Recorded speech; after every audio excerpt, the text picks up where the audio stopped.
Hello, girls. What about the sweetest, gentlest love? That's how it was in the beginning. That's how it was. Like, it was so perfect. It was so perfect in the beginning. Like, you have no idea. Listen, Jordy and his agent of chaos, Labubu, have struck again. They have struck again. The minute Amberlynn thinks that the heat is off of her with all this Rachel drama and that she can be smuggling about it, what does Jordy do? He drops a video of Amberlynn and Emily. I wouldn't say having an argument, but I would say a video that kind of shows us some insight into the relationships. I know we got those text messages from Rachel, but this is like something that we can tangibly see in video form. So we're going to have a look at that today, right? But before we start watching this video, I just want to preface that Emily is the one who is recording this conversation and Amberlynn is outside of Emily's truck. Now, if you remember from Rachel's text receipt, Emily brought up the fact that she wouldn't even have space for herself or time to herself after a long day, 12-hour shift. She wouldn't have time just to decompress. Amberlynn will also get upset if Emily takes too long while she's outside smoking in her truck. So I believe this is one of those moments. But then I also want you to look at this objectively because Emily is recording. So personally, I don't think this is a natural reaction from Emily because she knows that the camera is recording. But this is definitely what I believe a true reaction from Amberlynn and what we would expect from Amberlynn. Emily is holding her composure for the sake of this video in case she needs to show it to someone because I truly wonder what her reaction would have been if the camera wasn't rolling. Would this have been more explosive? Would we have seen something like what happened on the night that Rarity went missing? Anyway, let's watch the video. And of course, I will miss some things. I won't pick up some things. That's just normal. That is human. So please leave in the comments the timestamp and your thoughts about what's happening in this video. All right, let's get into it. This is Amberlynn and Emily arguing in the car. I'm just gonna let it play all the way through with no commentary. Like, I'm going crazy. Because it's like, You kind of are. I'm trying to have a genuine conversation with you, and I'm just wondering, why can't we both have bad days? Why is it just you're allowed to have Okay. them? Why do you need to sit here and continue to yell at me? Why can't you go inside like I asked you and give me a little bit of space? I can give you space. I just want to Then hug. give me. I don't want to hug you right now. I just don't. Okay, fine. Can we just like wrap it up with like a good vibes? Like, because I don't have emotional permanence. I literally don't. Okay, so clearly both of them have had a bad day. I don't know what happened in Amberlynn's day, but I'm sure Emily had a bad day at the hospital. Now we see here Amberlynn saying, "Oh, why can't we both have bad days?" Yes, you absolutely can. And you can also absolutely choose how you want to, for lack of a better term, spend that bad day. Emily just wants space in her truck so she can smoke and decompress. No, I just don't. Okay, fine. Can we just like wrap it up with like a good vibes? Like, because I don't have emotional. So Emily is saying, just give me some space, leave me alone. But then Amberlynn is saying, I want affection from you. So you can see how that causes tension. She also mentions that she doesn't have emotional permanence. So I'm going to look that up and see what that is. Okay, this is just an AI overview. So emotional permanence is the understanding that feelings and emotions persist even when they're not actively being expressed or perceived.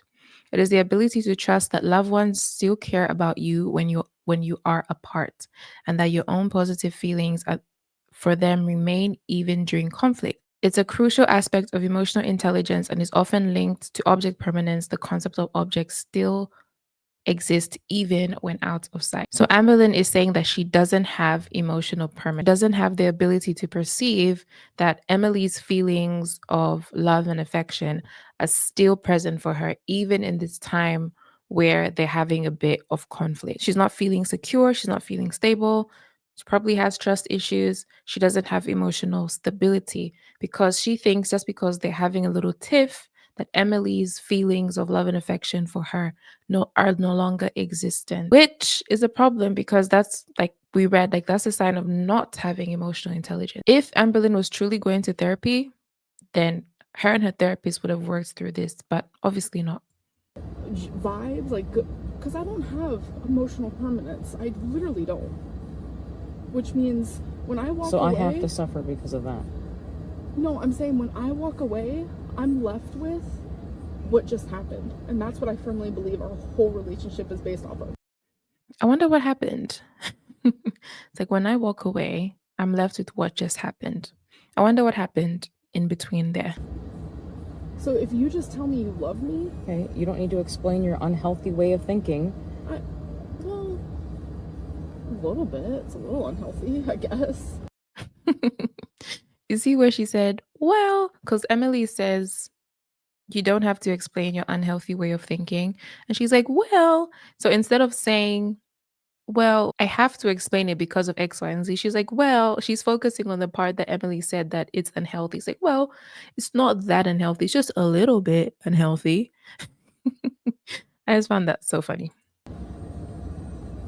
Very unhealthy. Okay. I like to leave the conversation with something positive. Because I don't like how this is affecting us. Like, Okay. You've had a really Can you bad please day. give me some space? I'm asking. And I'll just comment on what she said. She says she likes to leave the conversation with something positive. But having emotional maturity, emotional intelligence means that you understand that you and your partner will not always see eye to eye. Every time you and your partner have challenges, you're having an argument, you're having disagreements, it doesn't mean that you will resolve that thing right there and then. Some things take time to work out. And if Amberlynn truly engaged with therapy, or if she truly worked on herself to work against the what is it called, the age regression that she has, and actually behave like a mature adult, she would understand that. Or if she wasn't so, I guess the word is self-absorbed, or just thinking about herself. Love when someone doesn't want to keep their hands off of me. I'm just like being honest. Because 9 times out of 10, if you don't want to keep your hands off of me, I also don't want to keep my hands off of you. So, and I love to just constantly be told that I'm loved. Like, I love you, or you look beautiful, or just like, I can't wait to marry you. And if she tried to think about her partner's needs and wants, then she would understand that this is not how real relationships work. Sometimes it takes a couple of days before you and your partner can resolve an issue, because sometimes it's just that way. Some things are easier to get over, and some things take a lot of time. They take a lot of conversation. It's ironing out things, you're working out the kinks out of things. So, yeah. Asking nicely. Yes, but can you answer a question for me? Why is it okay for you to backtrack? How is this ending it nicely, Amberlynn? No, because I think But I wait, want you I'll to leave you with this. reflect. But why did that? No, Seriously? I guess I want you to reflect. You see, Emily there was like, but why blah, blah, blah? Like, was she losing composure there? Did she kind of forget that the camera was rolling then? And then she just kind of like, held back to say, oh, I'm on camera. Let me not act out too much. Reflect. Why is it okay for you to backtrack and have a bad day so bad that you kind of take it out on me all day long? And then I finally pop off because it just became a lot. Because I also had my own separate bad day.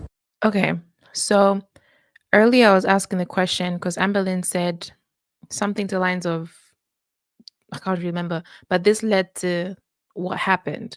So here she's saying that Emily had a bad day and she was taking it out on Amberlynn. And then Amberlynn had enough and popped off because she had her own bad day.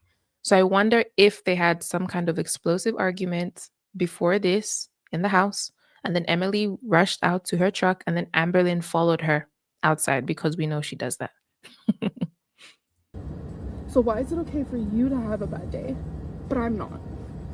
I didn't say you weren't allowed to, but you sitting here doing this to me when I'm telling you to please stop is not okay. Okay, your bad day. Amberlynn, stop. But your bad day was... And also I'll just say this, right? Like I'm not a fan of Emily, not a fan of Amberlynn, but I'm just looking at this objectively where two people are having a disagreement.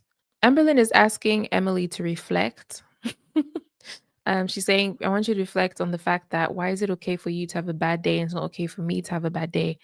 I mean, these are good questions. These are good things to talk to your partner about. But I don't think this is the right time to do it, especially when you know you've just come from a heated situation and you're both dysregulated. This is not the time to start having these conversations, like deep conversations. Like Emily is not in the space to have this conversation. Like sometimes you just don't have the brain capacity to handle certain situations. You probably talk about it 2, 3, 4 days later. So I think this is not the right time for Amberlynn to bring this up, which makes it even more frustrating, I think. Met with, at the end of the night, I still wanted to hold you. That's what I was looking forward to. I was going to. But she doesn't want to be held. That's the thing. I need a little space Okay, first. but can I tell you what my bad days met with? You're going back to Oklahoma. So do you see the difference? Because you continue to do this to me over and over again. Back up then, like I asked you to. Or just better, go inside, please. Give me some space. Amberlynn. You see, like what I just said, Emily is saying, just give me some space because she's not in the right mental state or capacity or just in the mood to want to talk about, to start reflecting and doing all these things. She just wants her space so she can actually think about things herself. And then they can come back and just have that conversation. But Amberlynn is like, I want it now. I want you to talk to me now. Why don't you give me my hug now? Like, Amber, the way a conversation ends is not dependent on you. Like you cannot dictate how, you end a conversation with your partner. What if you might want the hug, but they don't want to give you a hug because they themselves, they might be very feeling stressed or anxious and like touch might just set them off or vice versa. Like I'm not just saying that for Emily, but you know, even Amberlynn herself, maybe if she's had a bad day, she's irritated, you might not want to be touched. And that's perfectly fine. This is ridiculous. Go inside. Please, I'm not gonna be able to calm. And then also, it's like Emily is talking to a child. It's like, come on, this is ridiculous. Go inside the house. Down until you please go away for a little bit. Okay, can you just reflect on like why? I will reflect. Okay, I'm sorry.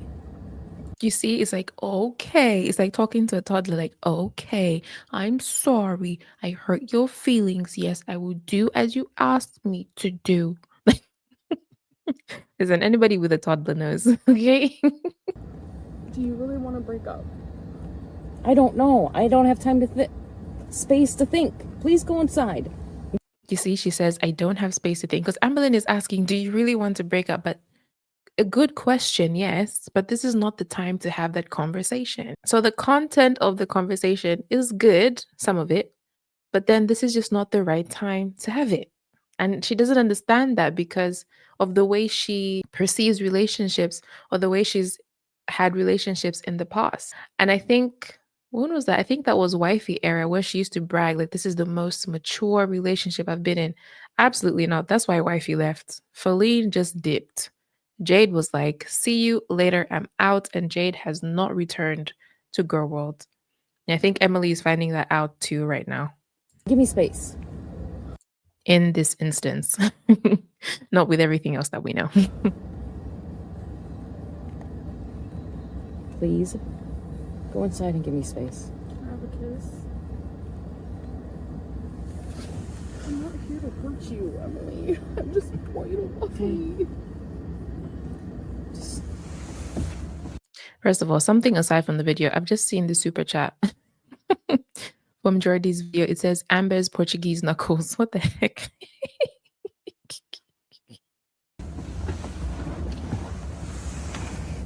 I love you. And I'm sorry, but I love you, okay? Please go inside. I love you.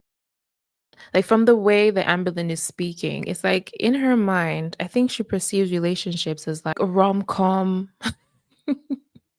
Like her perception of relationships is like rom-com style. Like, where they get so emotional and they say, oh my gosh, I love you. I don't mean to hurt you. And, everything's going to be okay. It's just like a romantic sitcom comedy, You know what I'm talking about. I can't really think of the word right now. I don't know why.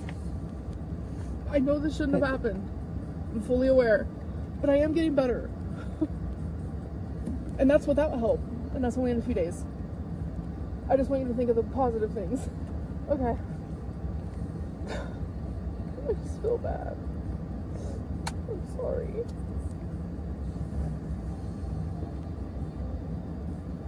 Please give me space. That's all I'm asking for. All right, so that was it. I didn't have much to say at the end there. So I think she walked away and went back into the house. Like I said in the beginning, this kind of gives us more insight into the relationship that Amberlynn and Emily had. And it also gives us insight into how Amberlynn perceives relationships. And from what I've deciphered, it's a very immature way, almost like theatrical. It's almost like, when you were like a kid or a teenager, you'd watch like a romantic movie and you just know what those romantic movies are like. It's like very theatrical, very dramatic, which is not really a depiction or reflection of real life relationship because she doesn't understand that in real life relationships, you can't always get the outcome that you want, especially when you and your partner are going through conflict. How you want that conversation to end is not determined by you because your partner is their own person. They have their own autonomy. They think for themselves. Like you can't force the outcome, which she was trying to do. She's like, tell me that you love me. Oh, I love you, or just reflect and do this. She's trying to control the situation, but you can't do that because Emily's like, hey, listen to what I need right now. I need space. But Amberlynn wasn't giving Emily that space until she had to give in to like the emotional theatrics that Amberlynn was putting up with the crying and the I love you, I don't want to hurt you, I'll get better. All the things that she does and says that we know of. If I missed anything, as usual, in the comment section, let me know your thoughts. Don't forget to put a timestamp so I know which like part of the video that you're watching. But anyway, I'll see you later. Bye.